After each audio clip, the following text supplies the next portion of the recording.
good afternoon to you. I'm Al Kresta. The Vatican has released a document called The Gift of Priestly Vocation, which, again, restates and updates a bit the Church's guidelines for priestly formation. Unfortunately, two topics which kind of dominated media attention on this is climate change and homosexuality. The document, however, is about priestly vocation, with relatively little attention paid to these hot-button topics. With me right now to talk about the vision of the document is Deacon James Keating, Director of Theological Formation at the Institute for Priestly Formation. He leads retreats for the seminary faculty and seminary formators provided by the Institute for Priestly Formation and is Director of IPF Publications.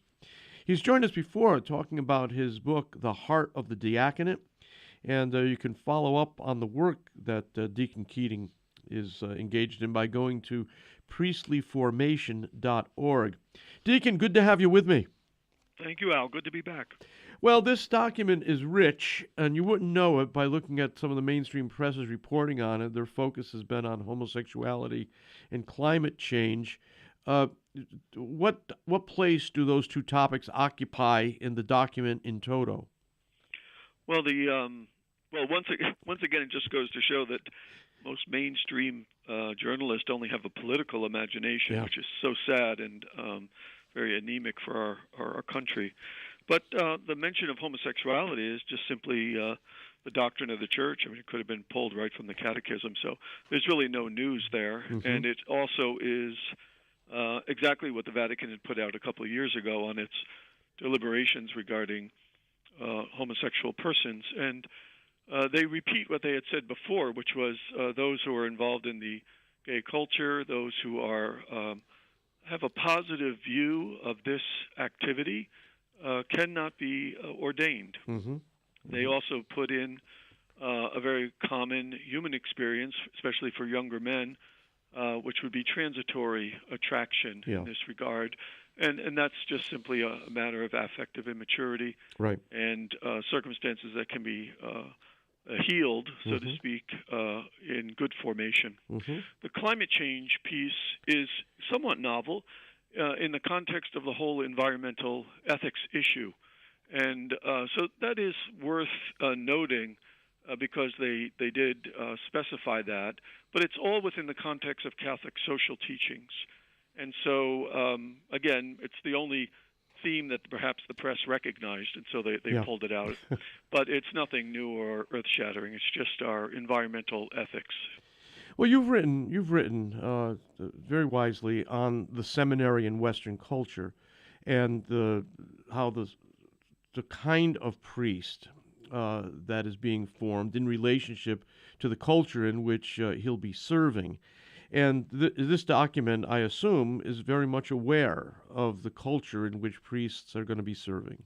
Oh, very much so. I mean, it's a very positive, I would almost call it personalistic document, uplifting and wise in terms of it putting right in the forefront of priestly formation the necessity of what I would call personal suffering on the part of the seminarian to become an integrated man. And this began, of course, with Pastor Stavrovobi's John Paul II in 1992, where he laid out human, spiritual, intelligent, intellectual, and pastoral formation as the four areas that a man must really suffer in his own body to be a really good, mature, and holy priest. These four areas of formation have to become in your bones. And this document picks up on that and is so beautifully affirmative of John Paul's vision of what seminary is about. So you can't expect to be a well-formed priest unless you're first a well-formed human being. Exactly, and I think this harkens back to all of the misery that we've gone through in the last decades with some little minority of priests, but of course has done untold damage to the church. And so in learning of past ways of formation, the church is now urgently putting forward that this is a whole person who is at the Lord's service. And I think one of the most refreshing and I would almost say stunning contributions of this document is the relativization of academics. It is crucial to be a man who is intelligent in the ways of doctrine and also the ways of the world, but they have relativized academics in this document in a very creative way. Of course, study is integrated as one vital piece of a man's conversion, but the way that seminaries played out in I would say the majority of them over the last few decades, the very weight of academics in many places, at least in the imagination of the seminarian, took the forefront. Yeah. I need to get good grades. I need to study. Study takes up a lot of time. And what this document is trying to do is saying, slow down, just relax. Study is one part of you becoming this whole person for Christ. And so the document itself humbles any kind of overreach of the faculty saying sort of we're in the forefront of things here and everybody will follow us. And in no way denigrating the rigor of intellectual study, but making seminary what it really is, not a graduate school, but a house and a community of formation. Yeah. Have we too often then built our seminaries along the lines of this German graduate school model that was so dominant in the West? Well, yeah. Of course, in the United States, when you go to school, you want to get the 4.0. Yeah. And the danger, and it's even mentioned in this document in a subtle way, but don't think that because a man has a 4.0, he's going to be a good priest. That's the main message. The main message is, has he suffered the coming of the Lord? Yeah. Again, the emphasis on the personal relationship with Jesus in this document is stunning. Now, that sounds funny to our Protestant brothers and sisters, but in a Catholic document for the formation of priest, the front and center promotion of a love of Jesus Christ as the primary integrating piece of a future priest is quite refreshing and beautiful to read. Is that because in the past it was just presupposed? I think it's a reflection of also the time we live in and the breakdown of the Western culture, which used to carry so much of Christian values, so much of even, let's say, the shadow of Christ in the culture itself. And now that we've made this, very firm secular turn, almost a turn which banishes Christ, I think there needs to be a reassessment of, we better make sure these guys not only are carrying Catholic values, but have really been evangelized in the depths themselves. Of their being. Yeah. In your essay, The Seminary and Western Culture, Relationships that Promote Recovery and Holiness, you quote Pope Benedict XVI, who notes that, quote, "The faithful expect only one thing from priests, that they be specialists in promoting the encounter between man and God. The priest is not asked to be an expert in economics, construction, or politics. He is expected to be an expert in the spiritual life." It's a great quote. Yeah, and it also reflects the heart of all good priests. In spiritual direction, you hear this a lot. I've never had a priest come in and say, "Man, I really messed up the fundraising on the asphalt parking lot."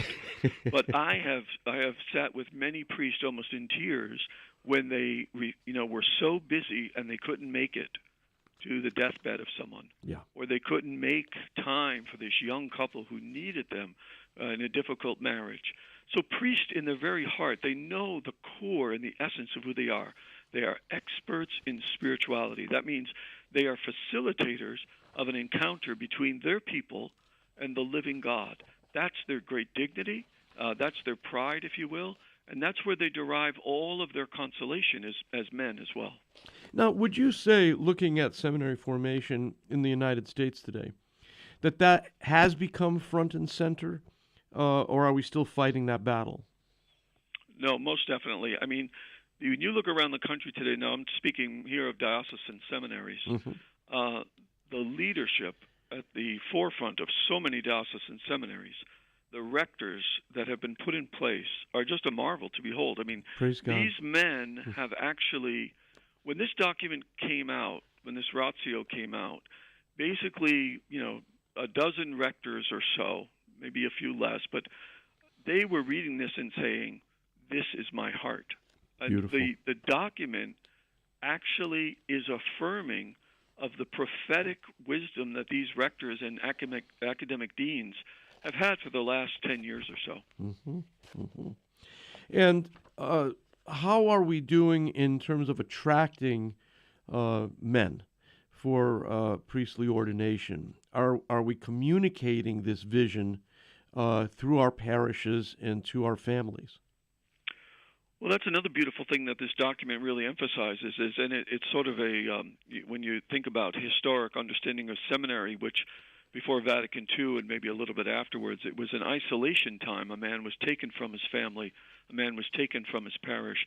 And the beautiful thing in this document that you're seeing is they want the men to have contact with their family while they're being formed, because they know the family forms them also. Mm-hmm. They want men to have contact with parishes because they know the parish forms them. And also, they go out of their way to mention the contribution of women in the lives of these men and how important it is for them to stay in touch with good, healthy relationships with women as well. So I think the men are coming from the American culture, which means they're coming from a lot of woundedness, perhaps around family, around relationship. And the seminary is poised to be a facilitator of healing of any emotional wounds that may be there, not in the sense that it's a psychological house, right, but in the sense that there is a willingness to call upon as many experts as we can to help the normal American male recover from any of the woundedness of simply being in our culture today.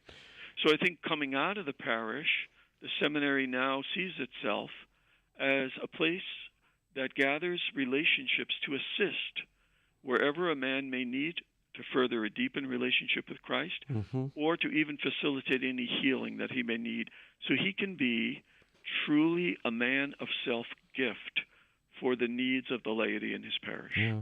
So if there's been any reluctance or refusal to love and to be open to healing, the seminary formation and the relationship with the other seminarians works to lead him to a place where love can be accepted. Exactly. Both the refusal to love or not knowing how to love and the refusal to receive love is to be healed in the contemplative relationship with Christ that is the seminary. Deacon, thank you so much. I want to talk with you about your essay. On another occasion, we'll take the whole segment for it, if you don't mind, okay? Great. Thanks, Al. Deacon James Keating. I'm Al Kresta.